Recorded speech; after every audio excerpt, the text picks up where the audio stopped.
ఢిల్లీలో India gate పక్కనున్న తెలుగు రాష్ట్రాల ఉమ్మడి భవనాలను విభజించేందుకు కేంద్రం గ్రీన్ సిగ్నల్ వేసింది. మనం ఇప్పుడు ఢిల్లీలోని సబరీ బ్లాక్ దగ్గర ఉన్నాం. ఈ భవనాలకు సంబంధించి తెలంగాణ ఈ ప్రాంతాన్ని కోరుకుంటోంది. మొత్తంగా 3 ఎకరాల ఈ స్థలాన్ని అయితే తెలంగాణ ప్రభుత్వం అయితే కోరుకుంటోంది. ఈ ప్రదేశం మొత్తానికి ఆంధ్ర తెలంగాణ 2 రాష్ట్రాల రెసిడెన్స్ కమిషనర్లు ఈ ప్రాంగణంలో తమ విధులైతే నెరవేరుస్తుంటారు.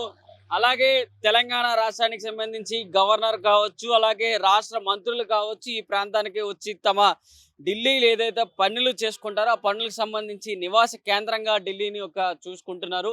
ఇప్పుడు ఇలాంటి ప్రాంతాలని తెలంగాణ రాష్ట్ర ప్రభుత్వం అయితే కోరుకుంటుంది.